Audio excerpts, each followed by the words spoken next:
யூடியூபில் காகித சக்தி செய்திகளை காணுங்கள். காகித சக்தி செய்திகளுக்காக செய்திகள் வாசிப்பவர் சேவல் ராஜன் என்கிற சவுந்தரராஜன். அதிமுக ஸ்ரீபெரும்புதூர் மேற்கு ஒன்றிய கழகம் சார்பில் பொங்கல் திருநாளை முன்னிட்டு அதிமுக நிர்வாகிகளுக்கு பொங்கல் பரிசு வழங்கும் நிகழ்ச்சி அதிமுக காஞ்சிபுரம் மாவட்ட கழக துணை செயலாளரும் ஸ்ரீபெரும்புதூர் ஒன்றிய குழு உறுப்பினரும் முன்னாள் மாவட்ட கவுன்சிலருமான போந்தூர் எஸ் செந்தில்ராஜன் அவர்கள் தலைமையில் அவரது ஏற்பாட்டில் சுங்குவா சத்திரத்தில் உள்ள தனியார் திருமண மண்டபத்தில் 11/1/2026 அன்று நண்பகல் 12 மணி அளவில் நடைபெற்றது. அதிமுக ஸ்ரீபெரும்புதூர் கிழக்கு ஒன்றிய கழக செயலாளரும் முன்னாள் ஊராட்சி மன்ற தலைவருமான சிங்கிளிபாடி டி ராமச்சந்திரன் அவர்கள், அதிமுக கழக இளைஞர் மற்றும் இளம்பெண்கள் பாசறை இணை செயலாளரும் இருங்காட்டுக்கோட்டை ஊராட்சி மன்ற தலைவரும் ஸ்ரீபெரும்புதூர் ஊராட்சி ஒன்றிய குழு முன்னாள் துணைத் தலைவருமான இருங்காட்டுக்கோட்டை எஸ் சிவக்குமார் ஆகியோர் முன்னிலையில் நடைபெற்ற இந்நிகழ்ச்சியில் அதிமுக காஞ்சிபுரம் மாவட்ட கழக செயலாளரும் முன்னாள் அமைச்சருமான வி சோமசுந்தரம் அவர்கள் சிறப்பு அழைப்பாளராக இந்நிகழ்ச்சியில் கலந்து கொண்டு அதிமுக நிர்வாகிகளுக்கு பொங்கல் பரிசு தொகுப்பினை வழங்கினார். அது சமயம் அதிமுக தலைமை கழக நிர்வாகிகள், மாவட்ட, ஒன்றிய, நகர, பேரூர், ஊராட்சி கிளைக்கழக செயலாளர்கள் மற்றும் நிர்வாகிகள் திரளாக இந்நிகழ்ச்சியில் கலந்து கொண்டனர். அனைத்து இந்திய அண்ணா திராவிட முன்னேற்ற கழகத்தினுடைய நிறுவன தலைவர் பொன்மனச்சந்திரன் புரட்சி தலைவர் எம்ஜிஆர் அவர்களையும், மனித நேயமிக்க தலைவி மாண்புமிகு இதய புரட்சி தலைவி அம்மா தெய்வத்தையும் நன்றியோடு வணங்கி, கழகத்தினுடைய காவல் தெய்வம், கழகத்தினுடைய பொதுச் செயலாளர், வருங்கால முதலமைச்சர் புரட்சி தமிழர் அண்ணன் எடப்பாடியார் அவருடைய ஆணைக்கு இந்த தினம் நடைபெற்றுக் கொண்டிருக்கக்கூடிய பொங்கல் பரிசு வழங்கக்கூடிய இந்த நல்ல நிகழ்ச்சியினை இங்கே தலைமை ஏற்று நடத்தி கொண்டிருக்கக்கூடிய மாவட்ட கழகத்தினுடைய துணை செயலாளர், ஒன்றிய குழு உறுப்பினர், ஊராட்சி மன்றத்தினுடைய தலைவர், மரியாதைக்குரிய வழக்கறிஞர் போந்தூர் செந்தில்ராஜன் அவர்களே, ஆண்டுதோறும் நம்முடைய அன்பு சகோதரர் போந்தூர் செந்தில்ராஜன் அவர்கள் பொங்கல் பரிசாக உங்கள் அனைவருக்கும் புத்தாடைகளை கொடுத்து மகிழ்விக்கக்கூடிய காட்சி ஒவ்வொரு ஆண்டும் நாங்கள் பார்த்து கொண்டு வருகிறோம். அந்த வகையிலே இந்த ஆண்டு ஒரு சிறப்பான ஒரு ஆண்டு. அவர் மகாபாரத கதையெல்லாம் சொன்னார். உண்மையிலே பாராட்ட வேண்டிய விஷயம். எதிரியை எப்படி ஒழிக்கணும் அப்படின்றத இங்க அருமையா எடுத்து சொன்னார். நமக்கு இருக்கக்கூடிய ஒரே எதிரி திமுக. அந்த திமுகவை இந்த தேர்தலில் நம்ம வீழ்த்தியாகும். நல்லா ஞாபகம் வச்சுக்கணும். உங்களால முடியாதது எதுவுமே கிடையாது. நீங்க நினைச்சீங்கன்னா அதை முடிக்கக்கூடிய திறமை, ஆற்றல் உங்களுக்கு. இன்னைக்கு திமுக ஆளுங்கட்சியா இருக்கிறார். ஆளுங்கட்சியா இருந்து கோடி கோடியா கொள்ளை அடிச்சதுனால இன்னைக்கு மக்களை எப்படியாவது காசை கொடுத்து ஓட்ட வாங்கலாம்னு நினைக்கிறார். அது சத்தியமா நடக்காது. இன்னைக்கு மக்கள் ஒரு முடிவு எடுத்திருக்காங்க. இந்த ஆட்சி தேவையில்லை.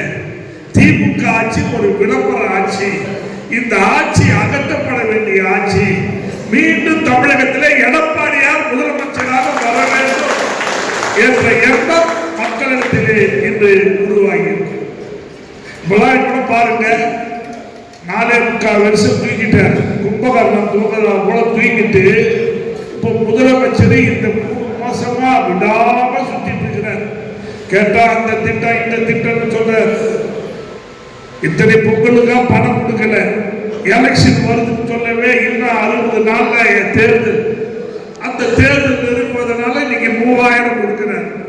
ஆனா நம்ம புரட்சி தமிழர் அண்ணன் எடப்பாடியார் 5000 கொடுக்கணும்னாரு. ஆனா அதையும் கொடுத்த பாடு இல்லை. இன்னைக்கு இந்த ஆட்சியில விளம்பரம் தான் இருக்கு, திட்டம் கிடையாது. மக்கள் நல்லா உணர்ந்துட்டாங்க. அதிமுக ஆட்சி காலத்துல மாணவர்களுக்கு மடிக்கணினி கொடுத்தோம், தொடர்ந்து கொடுத்துட்டு வந்தோம். ஆனா இப்ப தேர்தல் வருதுன்னு சொன்ன உடனே பள்ளி மாணவர்களை விட்டுட்டாரு. கல்லூரி மாணவர்களுக்கு ஓட்டு போடக்கூடிய அந்த கல்லூரி மாணவர்களுக்கு மடிக்கணினி கொடுக்கிறேன்னு சொல்லி 10,000 பேருக்கு கொடுத்துருக்கு.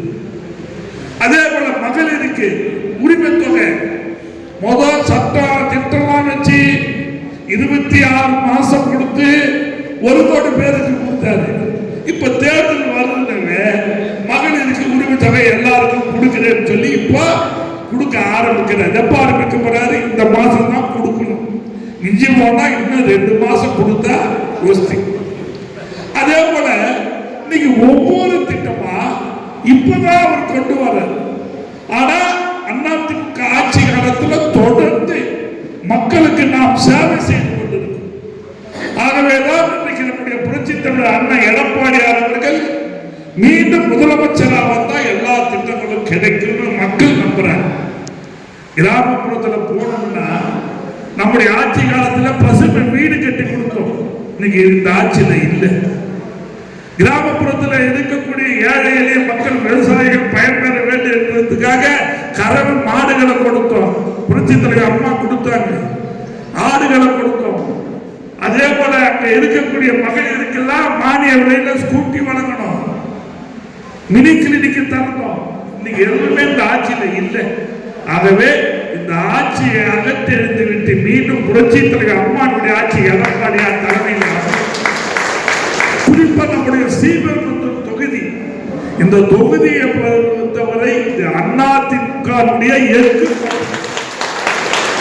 இதை நம்ம பொதுச் செயலாளர் அடிக்கடி சொல்றார். ஸ்ரீபெரும்புதூர்ல நம்முடைய அண்ணன் பொதுச் செயலாளர் பிரச்சார பயணம் வருகின்ற பொழுது அன்றைக்கு இருந்த அந்த கூட்டத்தை பார்த்த உடனே அன்னைக்கே எங்ககிட்ட பஸ்ல சொல்லிட்டாரு, ஸ்ரீபெரும்புதூர் தொகுதி மகத்தான வெற்றி பெறும். அதற்கு காரணம் என்ன? உங்களுடைய உழைப்பு, உங்களுடைய உணர்வு, இயக்கத்தின் மேல் பற்று கொண்டிருக்க வேண்டும், இயக்கத்தின் மேல் பாசம் இருக்க வேண்டும். அப்படி இருந்ததுன்னா நம்ம ஒன்றும் பண்ண முடியாது.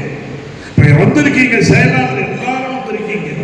இன்னைக்கு பொங்கல் பரிசு கொடுக்கிறோம், வாங்கிக்கிங்க. அதே நேரத்தில் நம்ம ஒவ்வொருவரும் தான் இருக்கக்கூடிய பூத்துல திமுகவை விட அதிகமான எண்ணத்தோடு செயல்பட்டாதான் நடக்கும். திமுக வலுவா இருக்கிறான், பணத்தை வச்சுக்கிட்டு இருக்கிறான். எப்படி ஒன்னாலும் மக்களை ஏமாத்தலாம் நினைக்கலாம். ஆனா மக்கள் ஏமாற மாட்டாங்க. நீங்க மக்களை போய் சந்திக்கணும். நீங்க 100 நாள் வேலை வாய்ப்பு திட்டம் உங்களுக்கு எல்லாம் தெரியும். அதிமுக ஆட்சியில் தொடர்ந்து கொடுத்துட்டு வந்தோம். இப்போ இந்த 100 நாள் வேலை வாய்ப்பு திட்டம் எப்படியாவது மக்களை திசை திருப்பணும்னு சொல்லி முதலமைச்சராக இருக்கக்கூடிய மு.க. ஸ்டாலின் திசை திருப்பி பார்க்கிறார். அது ஒன்றும் நடக்காது. ஏன்னா இன்னைக்கு பாரத பிரதமர் 100 நாள் வேலை திட்டத்தை 125 நாளாக உயர்த்திருக்கிறார். நம்முடைய பொதுச் செயலாளர் அறிவிப்பு சொல்லி இருக்கிறார். மீண்டும் அம்மாவுடைய ஆட்சி எடப்பாடியார் தலைமையில் அமைகின்ற போது 150 நாளாக இந்த 100 நாள் வேலை திட்டம். இப்படி நம்முடைய அண்ணன் எடப்பாடியார் முதலமைச்சராக வருகிறார் என்று சொன்னால் எல்லா திட்டங்களும் மீண்டும் அம்மா மினி கிளினிக் தொடங்கப்படும். படிக்கின்ற மாணவர்களுக்கு லேப்டாப் கொடுக்கப்படும். வேலைக்கு செல்லக்கூடிய மகளிருக்கு மானிய விலையில ஸ்கூட்டி வழங்கப்படும். அது மட்டுமல்ல, தாலிக்கு தங்க திட்டம் தொடரும். அதே போல அந்த திருமணத்துக்கு மணமகளுக்கு பட்டு புடவை, மணமகளுக்கு பட்டி வேஷ்டி வழங்கப்படும். தீபாவளிக்கு பொங்கலுக்கு தான் நம்ம துணி கொடுக்கிறோம். நம்முடைய அண்ணன் எடப்பாடியார் தீபாவளிக்கு பெண்களுக்கு சேலை வழங்கப்படும் என்று ஒரு உத்தரவாதத்தை அறிவித்திருக்கிறார். இப்படி பல்வேறு திட்டங்களை நம்முடைய அண்ணன் எடப்பாடி அவர்கள் செய்ய இருக்கிறார்கள். ஆகவே நாம் அத்தனை பேரும் ஒன்றாக இருந்து சிறப்பாக பணியாற்றி வருகின்ற தேர்தலிலே அனைத்து இந்திய அண்ணா திராவிட முன்னேற்ற கழகம் வெற்றி பெறுவதற்கு அத்தனை பேரும் ஒன்றாக இருந்து களப்பணியாற்றி வெற்றிக்கனியை புரட்சி தலைவி அம்மாவுடைய பாதங்களில் சமர்ப்பிப்போம் என்று சொல்லி உங்கள் அனைவருக்கும் இனிய பொங்கல் நல்வாழ்த்துக்களை சொல்லி விடைபெற்றுக் கொள்கிறேன். நன்றி, வணக்கம்.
நில விற்பனையில் நம்பிக்கையான நிறுவனம் GRS என்டர்பிரைசஸ், பெரிய பாளையம் அருகே, வடமதுரை, எர்ணாகுப்பம் மெயின் ரோடு.